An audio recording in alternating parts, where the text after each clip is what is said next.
Assalamualaikum dan selamat sejahtera pada semua pelajar tingkatan 5 cikgu. Jadi minggu lepas kita dah belajar tentang ubahan langsung. Minggu ini kita akan habiskan terus bab 1 ni. Kita akan belajar tentang ubahan tercantum, ubahan songsang dan juga ubahan bergabung. Okey. Jadi dalam topik 1 ni kita ada 3 jenis ubahan. Ubahan langsung, tapi ubahan langsung dia pecah 2. Okey. Satu yang melibatkan satu pemboleh ubah, yang kedua tu kita panggil dia ubahan tercantum. Tercantum masih lagi ubahan langsung. Cuma dia melibatkan banyak pemboleh ubah. Kalau ubahan langsung yang pertama yang kita belajar minggu lepas, dia melibatkan satu pemboleh ubah. Maksudnya Y berkadar langsung dengan X. Jadi Y terlibat dengan satu pemboleh ubah sahaja. Kalau ubahan tercantum, dia terlibat dengan lebih daripada satu pemboleh ubah. Okey, kemudian kita akan belajar ubahan songsang. Ubahan songsang dalam video yang kedua minggu ini. Kemudian kita akan belajar ubahan bergabung. Itu video yang ketiga. Okey. Jadi kita revise semula apa yang kita belajar minggu lepas, iaitu ubahan langsung. Okey, kita revise ubahan langsung. Yang warna pink tu yang kita dah belajar sebelum ini. Yang warna biru tu yang kita nak belajar pada minggu ini. Jadi ubahan langsung dibagi pada 2. Satu, yang warna pink melibatkan satu pemboleh ubah saja. Maksudnya Y berubah secara langsung dengan X kuasa N. Satu pemboleh ubah saja. Okey. Kalau dia minta awak tulis dalam bentuk ubahan, ini bentuk ubahannya. Alright, bentuk ubahannya Y. Okey, simbolnya, simbol infinity tu, infinity tak habis, X kuasa N. Okey, kalau soalan setukar dalam bentuk persamaan, mesti Y sama dengan KX kuasa N. K ialah pemalar. Okey, jadi dalam tajuk ubahan langsung, apa yang awak telah belajar? Yang pertama sekali, pelajar mesti boleh membuktikan yang satu data yang diberi itu ialah satu ubahan langsung. Macam mana kita nak tahu dia ubahan langsung? Dia mesti ada nilai pemalar. Jadi awak kena tahu bagaimana nak cari nilai K. Jadi K sama dengan Y per X kuasa N. Kemudian bila awak dah boleh buktikan dia satu ubahan langsung ataupun awak dah boleh cari nilai K, awak mesti boleh cari nilai pemboleh ubah. Maksudnya awak mesti boleh cari nilai Y apabila diberi KX. Ataupun awak boleh cari nilai X apabila diberi K dan Y. Itu yang kita belajar pada minggu lepas. Senang kan? Alright. Jadi minggu ini yang warna biru, okey, ubahan tercantum. Masih lagi bawah tajuk ubahan langsung. Bezanya ialah Y berubah dengan pemboleh ubah yang lebih daripada satu. Maksudnya dia ada 2 atau lebih pemboleh ubah di sebelah kanan, on the right hand side. Okey, jadi Y berubah secara langsung dengan X kuasa N dan Z kuasa N. Okey, bentuk persamaan. Ini bentuk ubahan. Kalau dia suruh awak tulis dalam bentuk ubahan, Y, okey, letakkan simbol X kuasa N, Z kuasa N. Bentuk persamaan Y sama dengan KX kuasa N, Z kuasa N. K ialah pemalar. Okey. Jadi bawah tajuk ubahan tercantum ni pun sama. Pelajar mesti boleh cari nilai K. Kalau dia ada nilai K, maksudnya dia ubahan langsung. Okey, ubahan langsung dan tercantum. Maksudnya dia ada lebih daripada 2 pemboleh ubah. Kemudian bila pelajar boleh cari nilai K, pelajar juga boleh cari nilai pemboleh ubah. Mana-mana nilai pemboleh ubah pelajar boleh cari apabila diberi nilai pemboleh ubah yang lain. Okey? Okey. Jadi, apakah hubungan antara 3 atau lebih pemboleh ubah bagi satu ubahan tercantum? Masa awak form 3, kita belajar tajuk kewangan iParade. Masih ingat? Nak mencari faedah mudah iParade, PRT, cikgu panggil iParade. Jadi P principle, R tu rate, T ialah masa. Jadi di sini awak boleh tengok I ini berkadar langsung dengan 3 pemboleh ubah. Okey. Pemboleh ubah dia ialah P, R dengan T. Okey, 3 pemboleh ubah. Alright. Jadi inilah salah satu contoh ubahan tercantum. Okey. Okey pelajar, kita buat aktiviti mobilasi minda 4. Jadi kita nak tentukan hubungan antara 3 pemboleh ubah. Boleh ke ada 3 pemboleh ubah jadi satu ubahan langsung? Alright.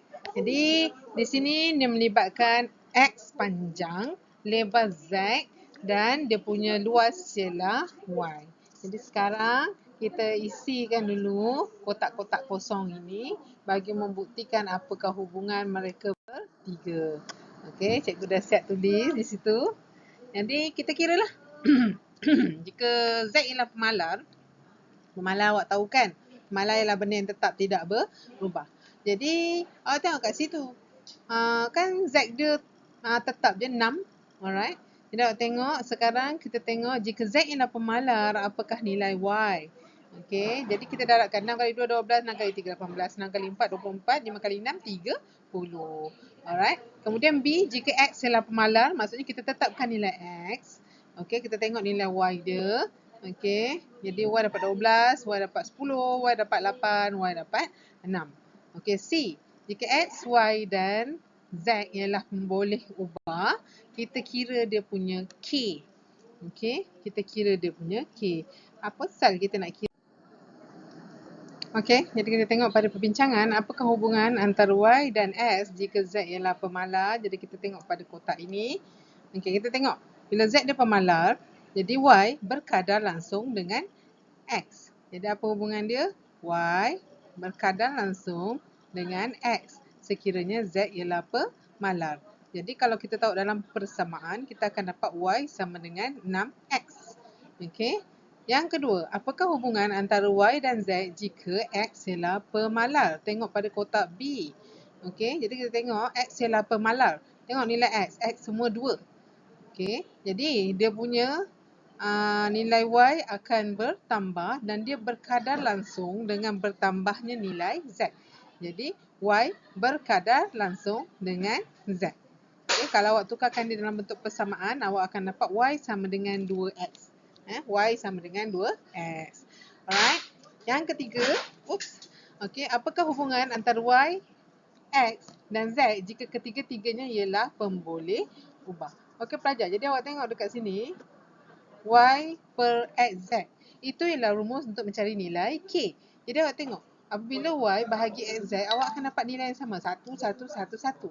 Jadi ini membuktikan yang Y berkadar langsung dengan X dan juga Z. Sebab kita boleh cari nilai K apabila kita masukkan dalam rumus untuk mencari nilai K. Jadi dia punya hubungan ialah berkadar langsung dan juga bercantum. Okey, berkadar langsung dan juga bercantum. Ubahan tercantum. Okey, sebab dia ada lebih daripada satu pemboleh ubah yang mempunyai hubungan dengan Y. Okey, jadi ini jawapan dalam kotak awak untuk aktiviti tadi. Bagi satu ubahan tercantum, Y berubah secara tercantum dengan X kuasa M dan Z kuasa N. Boleh ditulis sebagai, okay, awak tengok kat situ, Y berkadar langsung dengan X kuasa M, Z kuasa N. Hubungan ubahan. Okey, kalau dia tulis dalam bentuk hubungan ubahan. Alright, kalau dia tulis dalam bentuk persamaan, just tambah sama dengan dan juga K. K ialah pemalar. Okey, pelajar, boleh? Okey, pelajar, kita pergi terus kepada soalan-soalan yang melibatkan tajuk ubahan tercantum ni. Jadi yang pertama, kita akan tuliskan hubungan menggunakan simbol ubahan langsung dan persamaan bagi setiap yang berikut. Jadi yang pertama, kita ambil pen warna putih. Okey, P berubah secara langsung dengan Q dan R. Jadi P, okey, letakkan simbol ni. Okey, berubah secara langsung dengan Q dan juga punca kuasa 2 R. Okey, ini yang pertama. Kita tulis dalam bentuk ubahan. Okey, tapi sekarang dia nak persamaan. Jadi kalau persamaan, P sama dengan, kita letak K, Q, punca kuasa R. Itu sahaja. Okey. Jadi pelajar yang pertama, pelajar kena tahu tulis dalam bentuk ubahan dan juga tulis dalam bentuk persamaan. Okey, seterusnya. Okey, Y berubah secara langsung dengan kuasa 2W dan kuasa 3X. Okey, Y berubah secara langsung dengan kuasa 2W, maksudnya W kuasa 2 dan kuasa 3X. Maksudnya X kuasa 3. Jadi tukar dalam bentuk persamaan, Y sama dengan KW kuasa 2, X kuasa 3. Alright, itu saja. Okay. Seterusnya, C, isi padu prisma V berubah secara langsung dengan luas keratan rentasnya A dan H. Jadi sekarang kita punya perkara rumus ialah V. Pelajar, dia boleh berubah tak semestinya Y.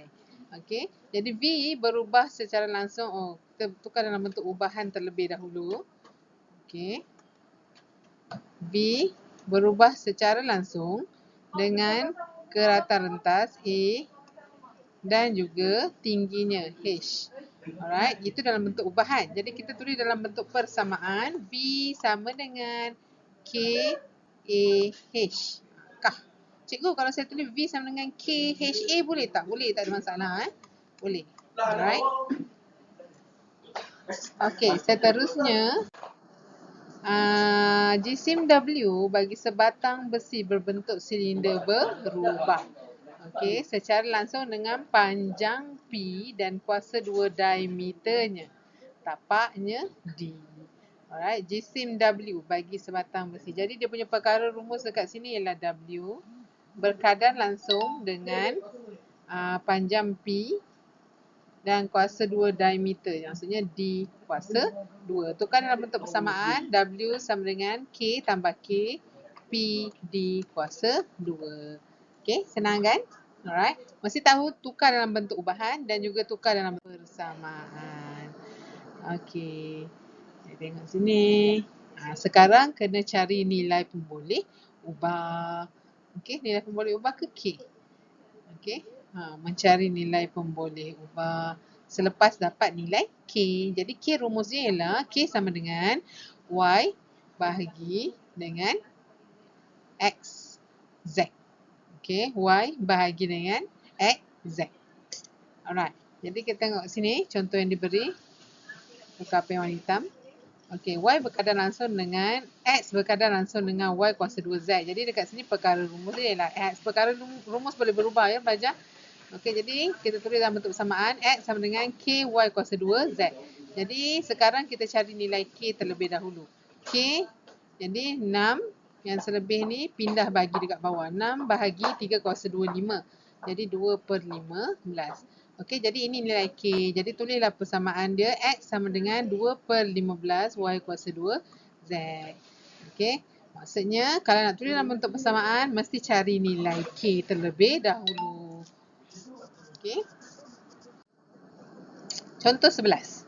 Tenaga keupayaan graviti E Joule bagi satu objek berubah secara langsung dengan jisimnya M kg percutan graviti gram meter per saat kuasa 2 dan kedudukannya pada ketinggian H meter, diberi bahawa E sama dengan 197 Joule apabila M sama dengan 4 kg, G sama dengan 9.81 meter per saat kuasa 2 dan H sama dengan 5 meter. Tuliskan satu persamaan yang menghubungkan E, M, G dan H. Okey pelajar, kita tengok kepada dia punya penyelesaian. Cikgu ambil pen merah lah. Okey, jadi kat sini dia bagi tahu E berkadar langsung dengan M, G, H. Itu yang bentuk sini dulu. Lepas tu tukar dalam bentuk persamaan. Persamaan mesti ada sama dengan, lepas tu kena ada K. Kemudian cari nilai K. Nilai K nak cari yang ni semua di sebelah kanan ni awak bahagikan dengan 197. Okey, jadi 197 bahagikan dengan semua nilai sebelah kanan dapatlah bentuk macam ni, tukar kedudukannya. Okey, kemudian K dapat 1. Maka dia punya persamaan ialah E sama dengan MGH. Jadi nak tulis dalam bentuk persamaan lengkap mesti cari nilai K. Okay, K mesti cari. Itu baru dapat tulis dalam bentuk persamaan lengkap. Okey, contoh lagi. 3 kuantiti S, T dan U berubah seperti yang ditunjukkan dalam jadual di sebelah. Okey. Diberi bahawa S berubah secara langsung dengan T dan punca kuasa 3U. Okey, berubah secara langsung dengan T dan punca kuasa 3U. Hitung nilai X dan nilai Y. Jadi pelajar di sini awak kena cari nilai K terlebih dahulu. Barulah awak boleh cari nilai X dan juga nilai Y. Jadi kita tengok kepada penyelesaiannya. Okey, mula tulis dalam bentuk ubahan. S berkadar langsung dengan T kuasa T, punca kuasa 3U. Okey, kemudian tulis dalam bentuk persamaan tambah K tambah sama dengan. Okey, kemudian S sama dengan 6 apabila T sama dengan 0.8 dan U sama dengan 27. Daripada jadual ni kita ambil nilai supaya kita boleh cari nilai K. Jadi kita pun masukkanlah 6 sama dengan K 0.8, ambil yang setara lah, yang sebaris. 0.8 punca kuasa 3 27. Okey, jadi dapatlah nilai K. K sama dengan 2.5. Jadi masukkan dalam bentuk persamaan yang lengkap. Okey, ini persamaan yang lengkap. S sama dengan 25 T punca kuasa 3 U. Okey. Okay. Jadi kita pun cari apabila T sama dengan 1.2 dan U sama dengan 125, X sama dengan, alright, kita cari nilai X, dapatlah 15. Okey. Cikgu, kenapa kita gantikan dengan T sama dengan 1.2? Tengok pada jadual. Sebab X ni pada jadual. Okey, nilai T dah diberi, nilai U pun dah diberi. Jadi kita cari nilai X berdasarkan jadual. Okey, jadi masukkan nilai T 1.2, nilai U 125. Jadi dapatlah nilai X 15. Okey, seterusnya cari nilai Y. Tengok jadual yang seterusnya. Y, S dia 50, T dia 40. Masukkan dalam persamaan am. Okey, pindah, bahagi. Dapatlah jawapan dia 0.125. Okay, boleh? Okey, cikgu tunjukkan awak beberapa contoh soalan daripada Latihkan Diri 1.1C, buku teks muka surat 14. Kita tengok sama-sama. Okey, yang pertama, tuliskan hubungan dengan menggunakan simbol hubungan bagi setiap yang berikut. Okey, A, S berubah secara langsung dengan T dan U. Okey, pelajar, senang je ni. Okey, dia nak dalam bentuk ubahan bukan dalam bentuk persamaan. Jadi S, okey, berubah secara langsung dengan T dan U. Okey, B. B berubah secara langsung dengan W kuasa 2 dan X.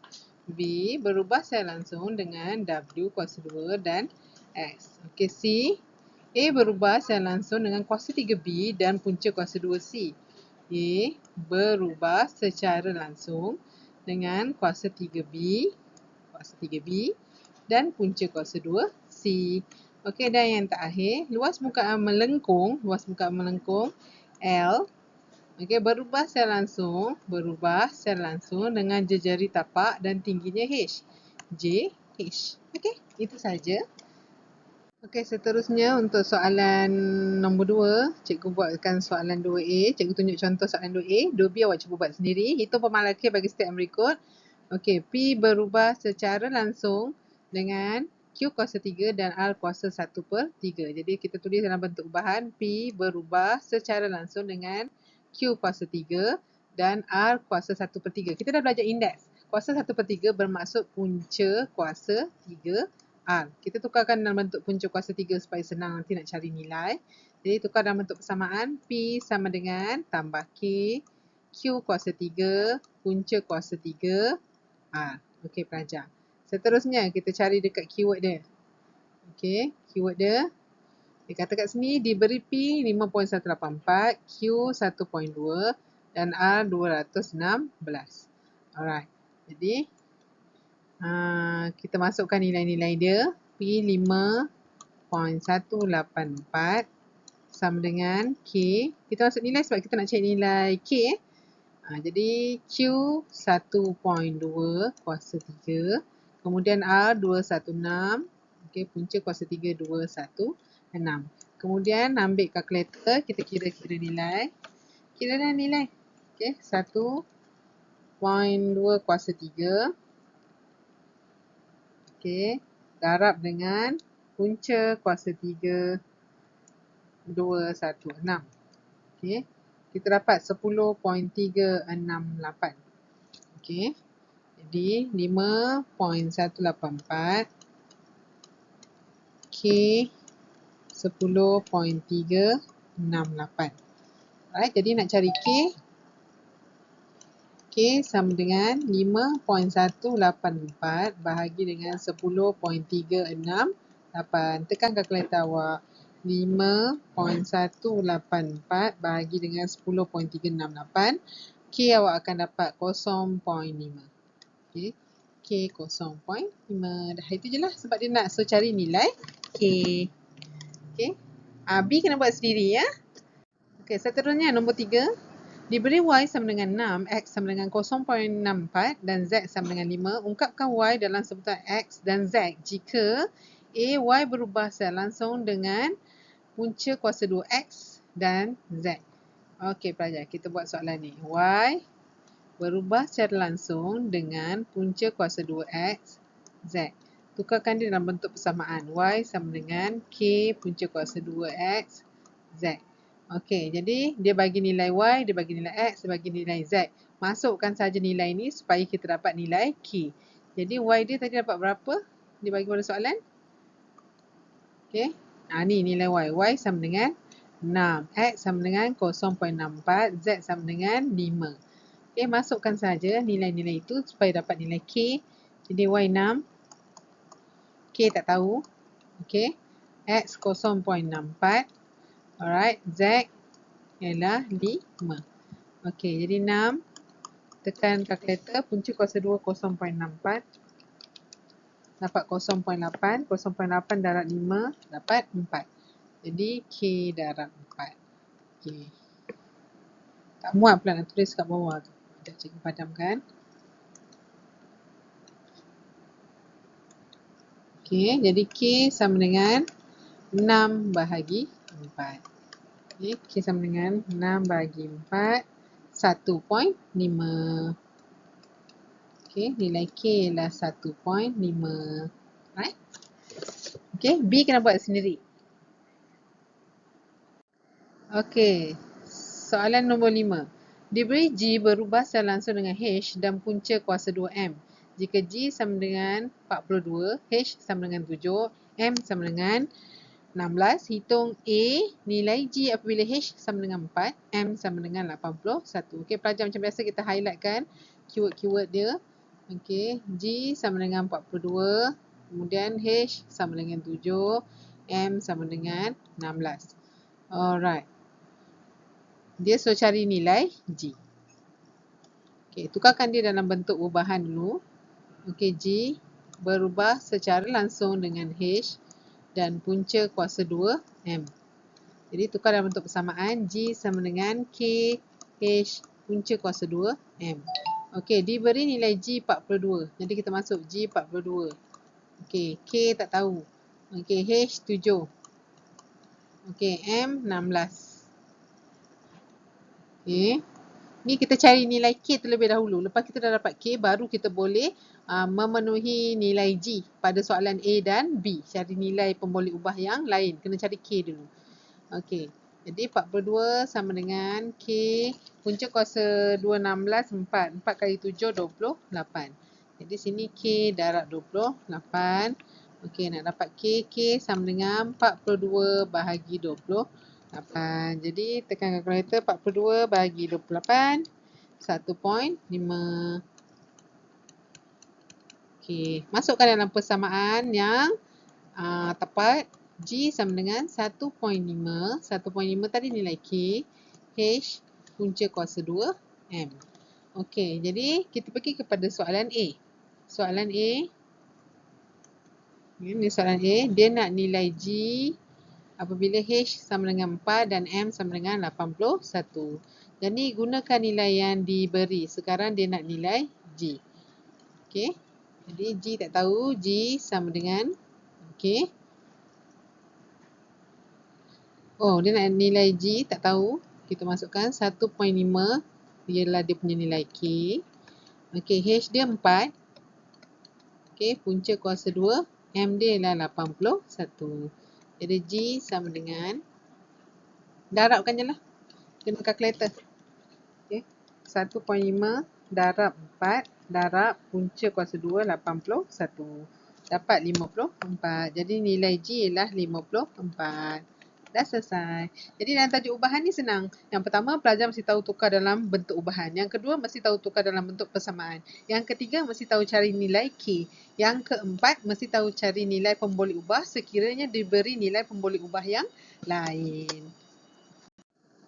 Okey pelajar, soalan yang terakhir. Isi padu sebuah kon V cm3 berubah secara langsung dengan tinggi H cm dan kuasa 2 jejari tapaknya J cm. Sebuah kon dengan tinggi 21 cm dan jejari 6 cm mempunyai isi padu 792 cm3. Hitung isi padu dalam cm3 kon dengan tinggi 14 cm dan jejari 15 cm. Okey, jadi kat sini kita tengok isi padu sebuah kon V berubah secara langsung. Tengok satu persatu. V berubah secara langsung dengan tinggi H dan kuasa 2 jari tapaknya. Okey, jadi H, J square. Okey, ini bentuk ubahan. Okey. Kemudian kita tukarkan dia dalam bentuk persamaan. V sama dengan K H J square. Okey, baru kita pergi kepada ayat yang seterusnya. Okey. Sebuah kon dengan tinggi, sekarang bagi keyword tinggi, nilai tinggi 21 dan jejari 6 cm mempunyai isi padu 792. Jadi sekarang dia bagi nilai pemboleh ubah untuk H, J dan juga V. Okey, dia bagi nilai 3 pemboleh ubah ni untuk kita cari nilai K. Okey, kita kena cari nilai K terlebih dahulu. Jadi V tadi ialah 792. K kita tak tahu, kita kena cari. Dia punya H ialah height tinggi 21. Okey, jejarinya dia bagi tahu dekat situ 6. 6 kuasa 2. Masukkan saja dalam persamaan, kemudian awak cari nilai K. K ialah 792 bahagi 21 darab 6 kuasa 2. Jadi K berapa? Tekan kalkulator.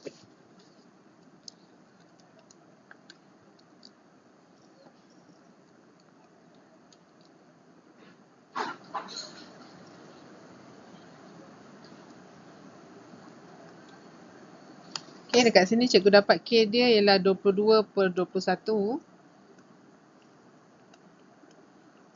Okey, 22/21. Jadi kita masukkan dalam persamaan dia semula. V sama dengan, masukkan nilai K 22/21 HJ squared. Alright pelajar. Okey, seterusnya kita pergi kepada keyword seterusnya. Hitung isi padu. Jadi dekat sini soalan seterusnya dia nak tahu nilai V lah. Diberi tinggi, tinggi dia bagi. Jejari pun dia bagi.